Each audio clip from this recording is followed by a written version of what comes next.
नमस्कार, सुप्रभात। स्वागत आप सभी का सब रंग कार्यक्रम में।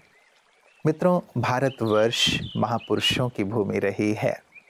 ऐसे ऐसे दिव्य पुरुष इस धरती पर होकर गए हैं जिन्होंने भारत माता का भाल गर्व से ऊंचा किया है, जिन्होंने भारतीय आध्यात्म को जन जन तक पहुंचाया है, विश्व के कोने कोने तक पहुंचाया है।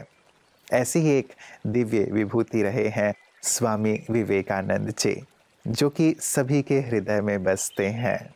सभी युवाओं के लिए तो वो आदर्श हैं, प्रेरणा के स्रोत हैं। उन्होंने जन जन तक आध्यात्म को पहुंचाने के लिए अपना पूरा जीवन लगा दिया। विश्व के कोने कोने तक भारतीय धर्म, आध्यात्म और संस्कृति का ध्वज उन्होंने फहराया। वो कहा करते थे, जागो, उठो और तब तक मत रुको जब तक अपने लक्ष्य को प्राप्त नहीं कर लेते। और ये भी कहते थे कि लक्ष्य प्राप्ति के मार्ग में जो भी चीज़ें बाधक बनती हैं उन्हें विष की भांति त्याग दो। सचमुच ऐसे सुंदर विचारों से भरे हुए ऐसा दिव्य कर्तव्य उन्होंने किया जो सबके लिए वो आदर्श बन गए और सभी के हृदय में राज्य करते हैं। आज 4 जुलाई उनका स्मृति दिवस है, तो आज का सब रंग हम पूरी तरह उन्हें ही समर्पित कर रहे हैं। आइए सुनते हैं आज का सुंदर सुवाक्य।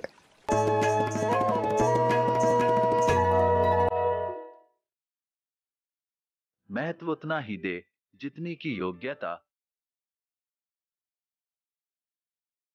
तराजू पर रखे सामान के वजन से ही जो ज्यादा भारी होता है वो पलड़ा नीचे जाता है। भारी वही है जो भरा है। इंसान भरता है, परिपूर्ण बनता है अपने अनुभवों के आधार से, लेकिन यह जरूरी नहीं कि हर एक व्यक्ति जो अनुभवी है उसके अनुभव हमें प्रेरित करें। प्रेरणादायक इंसान खुद सच्चाई की एक मिसाल होता है। उसकी पहचान होती है उसके श्रेष्ठ कर्म जो अपने आप उसे महत्व के योग्य बना देते हैं। योग्यता इंसान को नापने का वो जरिया होता है जहां से उसके चरित्र का हर एक क्षेत्र अपने आप को साबित करता है। वह इतना प्रयास करता है कि अंश मात्र अवगुण भी गुण में परिवर्तित हो जाए, और इसी पद्धति से इंसान महान बनता है, महत्व का अधिकारी बनता है। जिंदगी में हालातों से निर्मित परीक्षा के समय अगर हम ये चुनाव कर पाएं कि कौन से चुनौती रूपी प्रश्न का हम कैसे सामना करेंगे, तो उसका सही मूल्य निश्चित करके हम उसे उतना ही महत्व दे सकेंगे जितनी कि उसकी योग्यता है।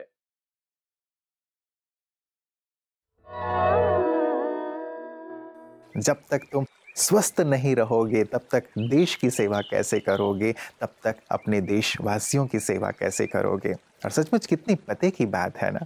हम स्वामी जी को देखते हैं, उनका व्यक्तित्व कितना ही सुंदर लगता है, कितने सुडौल, कितने स्वस्थ, क्योंकि प्रतिदिन वो स्वयं फुटबॉल खेलते थे, व्यायाम करते थे, प्राणायाम किया करते थे। हम सब के लिए भी प्रेरक बात, क्योंकि आपकी सेहत आपके हाथ में भी हम प्रतिदिन स्वास्थ्य की ही बात करते हैं।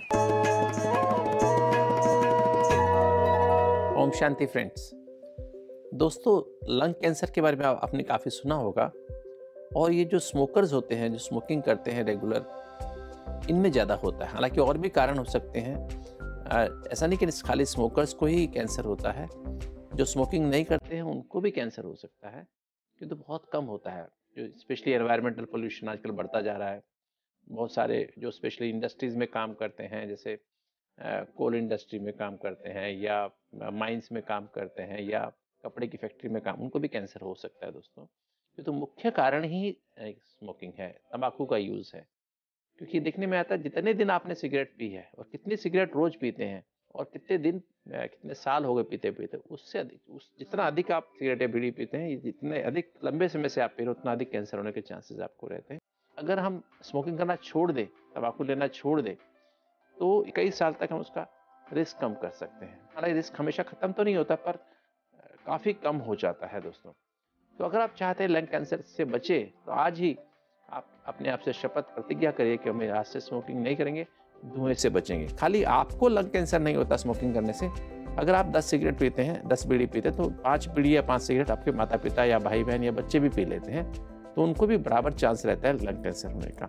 और इसके मुख्य सिम्टम्स क्या होते हैं? ऐसा खांसी, ऐसी कफ जो लंबे समय से चल रहा है और ठीक ही नहीं होता है। हालांकि शुरू में कोई सिम्टम नहीं होता, जब कैंसर एडवांस हो जाता है, काफ़ी स्टेज 3 स्टेज 4 में चला जाता है, तभी ये सिम्टम शुरू होता है। तो खांसी, परसिस्टेंट कफ, खांसी के साथ थोड़ा ब्लड अगर आ रहा है या ज़्यादा मात्रा में ब्लड आता है, तो ये एक इंपॉर्टेंट साइन हो सकता है। अगर आपको छाती में दर्द हो रहा है, हड्डियों में दर्द हो रहा है, और दोस्तों अगर आपका वेट कम हो रहा है, लगातार वेट कम होता जा रहा है, बिना आप कोशिश किए वेट कम हो रहा है, और अगर आपकी आवाज़ बदल गई है, तो आप जरूर जल्दी से जल्दी डॉक्टर को कंसल्ट करें। तो दोस्तों ये ऐसी बीमारी है जिसका मुख्य कारण स्मोकिंग है। आप इसको आज ही छोड़ दें तो आप इसके रिस्क से बच सकते हैं। मित्रों, एक बार स्वामी जी विदेश में वहाँ की सड़कों पर भ्रमण कर रहे थे, तो उनके परिधान को देख करके वहाँ के लोग हंस रहे थे। कुछ लोग हंसते हंसते उनके पास पहुँचे। स्वामी जी ने पूछा कि आप क्यों हंस रहे हैं? तो उन्होंने कहा, आप कैसी विचित्र वेशभूषा में हैं, आपके इस परिधान को देख करके हम हंस रहे हैं। स्वामी जी ने बहुत प्यारी सी बात कही कि आपके देश में दर्जे लोगों को जेंटलमैन बनाता है, लेकिन मैं जिस देश से आ रहा हूँ वहाँ दर्जी लोगों को भद्र या जेंटलमैन नहीं बनाता, लेकिन चरित्र लोगों को जेंटलमैन बनाता है। कितनी सुंदर सी बात है ना। चरित्र, व्यवहार, हमारे सद्गुण ही हमें जेंटलमैन अर्थात भद्र पुरुष बनाते हैं, और इन पर ही हमारा ध्यान होना चाहिए, क्योंकि अच्छे परिधान तो कोई भी पहन सकता है, लेकिन वास्तविक जो पहचान है व्यक्ति की वो तो चरित्र से ही होती है। और इसी प्रकार के सुंदर चरित्र, अनुभव और गुणों की बातें हमारे विशिष्ट जन भी प्रतिदिन हमें सुनाते हैं कि कैसे हम भी अपने जीवन में आगे बढ़ सकते हैं, एक जेंटलमैन सही अर्थों में बन सकते हैं। आइए देखते हैं विशिष्ट जन की बातें विशेष में आज हमारे साथ कौन है। ये ब्रह्म कुमारी आश्रम की स्थापना आज़ादी से पहले हुई, वहाँ से सेंटर शुरू हुआ। अभी दादी माँ 95 साल से ज़्यादा की, उनका मैंने आशीर्वाद लिया। एक और दादी माँ आज नहीं है, नहीं तो उनका भी मैं आशीर्वाद लेता, फिर मैं लेने आऊँगा। जी जी। वहाँ शुरुआत हुई। जो इसके पीछे थॉट्स है, जिसके पीछे मनसा है, अपने लिए कुछ नहीं, समाज के लिए, देश के लिए, दुनिया के लिए, कैसे दुनिया देश प्रॉब्लम से आगे बढ़े, ऐसी सोच के साथ आप लोग काम कर रहे हैं। लेकिन सच्चे मायने में जो भारत विश्व गुरु कहलाता है वो आध्यात्म की वजह से। कल हमारे माननीय गृह मंत्री जी आए थे, टूरिज्म मिनिस्टर आई थी, और हम लोग आए हैं यहाँ से कुछ प्रेरणा लेके जा रहे हैं। मैं तो आपकी संस्था को बहुत बधाई देना चाहता हूँ। सबके मन में है कि हम ऐसे पॉजिटिव थॉट्स, ऐसे मेडिटेशन करें कि आने वाली पीढ़ी, आने वाली जनरेशन, भविष्य, आज का जो आपका टॉपिक था एनवायरनमेंट को लेकर के, उन्नत खेती को लेकर के, हम अच्छा खाएंगे, अच्छा वैसे ही हमारा मन होगा। जैसे खान पान होता है वैसे मन होता है, तो मन अच्छा हो, बुद्धि अच्छा हो, देश का विकास हो, देश उन्नति करे, इसके लिए आप काम कर रहे हैं। हम आपको बताएं कि अभी मुझे बताया दीदी ने, सच्चाई है ये। चाहे हम लोग ज्योति की बात करते हैं या मस्तिष्क पर, ये ब्रह्म कुमारी हमारी बहनें हैं, पढ़े लिखे ग्रेजुएट, अपने परिवार में संपन्न लोग आकर के सेवाएं दे रहे हैं, और कोई उनको कोई सैलरी मिल रही, कोई लालच है, ऐसा नहीं है। एक एक लोग समर्पित भाव होकर के काम कर रहे हैं। इसलिए मैं मतलब यही कहना चाहूँगा, मेरा आना सफल हुआ और मैं परिवार के साथ फिर से दोबारा आऊँगा।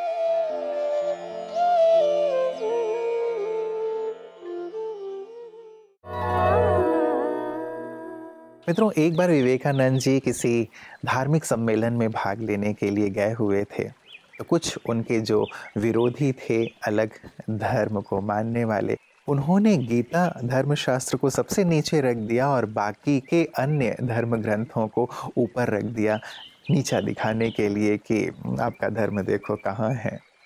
स्वामी जी ने गीता शास्त्र जो सबसे नीचे रखी हुई थी उसे खींचा तो बाकी के सारे जो धर्म ग्रंथ थे नीचे गिर गए। उन्होंने कहा देखो गीता माँ है, आधार है सभी धर्मों का, और इसे यदि हिला दिया जाए तो सारे ही जो धर्म ग्रंथ हैं या सारे ही जो मतांतर हैं भरभरा कर गिर जाएंगे और सारी मानवता ही नष्ट हो जाएगी। कितने तत्कालिक बुद्धि के धनी थे वो, और कितना अपने देश अपने धर्म को लेकर के समर्पित थे, उसकी श्रेष्ठता के प्रति समर्पित थे। गीता धर्मशास्त्र केवल अध्ययन तक ही सीमित न रहे मित्रों, इसकी सभी बातें हमारे जीवन में भी शामिल हों। ये सुंदर प्रयास ब्रह्मा कुमारियाँ कर रही हैं कि हम अपने धर्म ग्रंथों की सुंदर शिक्षाओं को अपने जीवन में कैसे लाएं, और इसीलिए वो जन जन तक जाकर सुंदर सेवा कार्य करती हैं, यही शिक्षाएं सब तक पहुंचाती हैं।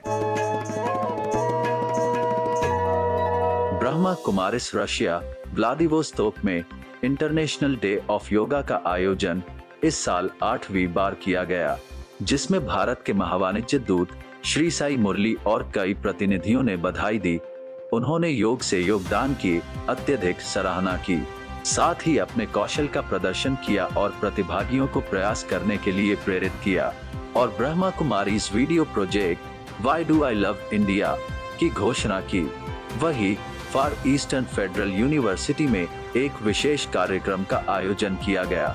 साथ ही भारत के महावाणिज्य दूत की उपस्थिति में भारत की स्वतंत्रता की 75वीं वर्षगांठ मनाया गया, और इसका आयोजन फार ईस्टर्न फेडरल यूनिवर्सिटी में पढ़ने वाले भारतीय छात्रों द्वारा किया गया।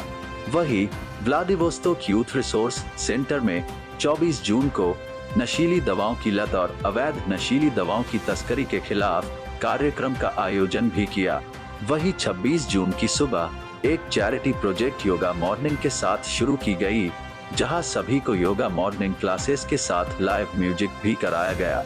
साथ ही व्लादिवोस्तोक में पहली बार बड़ी संख्या में युवा दिवस मनाया, जिसमें उन्हें जीवन में सफलता प्राप्त करने की, अपने लक्ष्य तक पहुंचने और अपने सपनों को पूरा करने में मदद मिलने के लिए कई सुझाव दिए गए।